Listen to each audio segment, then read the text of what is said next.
இப்போ இந்த வீடியோவில் என்ன பார்க்க போகிறோன்னா இம்மாற்றோலர் தலைப்பில் வீடியோ போடுறேன். ஆனால் இது இம்மாற்றோலர் பற்றி இந்த வீடியோவில் தகவல் இருக்காது.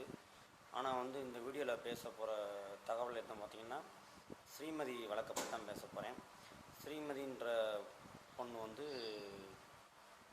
கள்ளக்குறிச்சியில் சக்தி மெட்ரிகுலேஷன் ஸ்கூல் சிபிஎஸ்சி ஸ்கூலில் படுகொலை செய்யப்பட்டாங்க. அது எல்லாத்துக்குமே தெரியும். இப்போ கூட ஸ்ரீமதியோடைய அம்மா ஒரு 1 ஹவருக்கு முன்னாடி ஒரு வீடியோ போட்டிருந்தாங்க. அதை பார்த்துட்டு தான் நானும் என்னோடய சின்ன யூடியூப் சேனலில், ஏன்னா நம்ம சேனல்லாம் பெருசு கிடையாது, சப்ஸ்கிரைபர் கம்மி தான், நானும் என்னோடய சேனலில் வீடியோ போடுறேன். பிடிச்சவங்க பாருங்கள், லைக் பண்ணுங்கள். அதாவது அவங்க ஸ்ரீமதியோடைய அம்மா என்ன சொல்லியிருந்தாங்கன்னா, ஸ்ரீமதியோடைய அம்மா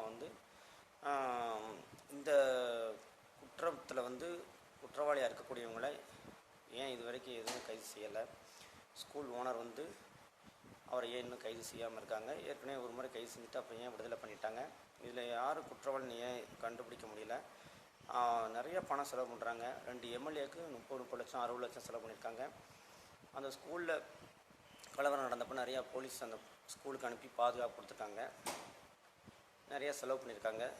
அதே மாதிரி பார்த்தோம்னா எல்லா இடத்துலையும் பணம் கொடுத்து எல்லாத்தையுமே அட்ஜஸ்ட் பண்ணியிருக்காங்க. இதில் குறிப்பாக என்னென்னு பார்த்தோன்னா பாஜகவோட பாஜகவுமே உதவி பண்ணியிருக்காங்க.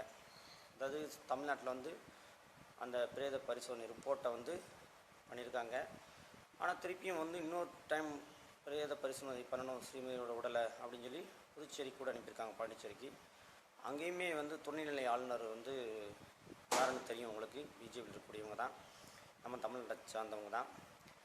அவங்க ஹெல்ப் பண்ணியிருக்காங்க. துணைநிலை ஆளுநர், புதுச்சேரியோட அப்போதைய துணைநிலை ஆளுநர் ஹெல்ப் பண்ணி தான்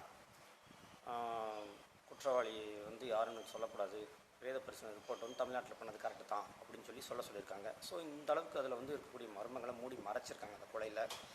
ஸோ ஸ்ரீமதியோட அம்மா இப்போ வீடியோ போட்டிருந்தாங்க, பார்க்குறதுக்கு ரொம்ப இதாக இருந்தது. ஸோ அதனால தான் ஆதங்கம் இருந்ததுனால நானும் வீடியோ போட்டேன். அதாவது பார்த்திங்கன்னா, குற்றவாளி பின்புலத்தில் இருக்கவங்க பெரிய ஆளாக இருப்பாங்க போல அப்படின்னு அவங்க சொல்கிறாங்க. அப்போ நான் என்ன நினைக்கிறேன்னா, எதிர்க்கட்சி தலைவர் ஸ்ரீமதி கொலை நடக்கும்போது திமுகவை ஏன் கடுமையாக விமர்சனம் பண்ணலை, திமுக ஆட்சியை பெரிய குற்றம் நடந்திருக்கு, ஆனால் திமுக விமர்சனம் பண்ணாமல் இருக்காங்க. அப்போ எதிர்க்கட்சி தலைவர் எடப்பாடி பழனிசாமி இருக்கார் இல்லையா, அவருக்கும் இந்த கொலையில் தொடர்பு இருக்குமா அப்படின்னு நான் நினைக்கிறேன். ஒரு 95% நான் அதை என்னுடைய கணிப்பாக சொல்கிறேன். ஸோ இதை ஸ்டாலின் ஐயா என்னுடைய வீடியோ நிறைய பேர் பார்க்க மாட்டாங்க, ஒரு 500 ஒரு 1000 வியூஸாக போகும் இல்லையா. ஸோ ஸ்டாலின் ஐயா உடனடியாக ஸ்ரீமதி வழக்கில் நியாயம் கிடைக்க நடவடிக்கை எடுக்கணும். எதிர்க்கட்சி தலைவர் தப்பு செஞ்சாங்க, எடப்பாடி பழனிசாமிக்கு அந்த ஸ்ரீமதி கொலை வழக்கில் தொடர்பு இருந்தால் அவரையும் கைது செய்து விசாரணை பண்ணி ஸ்ரீமதி அம்மாவுக்கு நீதி கிடைக்க நடவடிக்கை எடுக்குமாறு கேட்டுக்கிறேன். அடுத்த வீடியோவில் சந்திப்போம். நன்றி, வணக்கம்.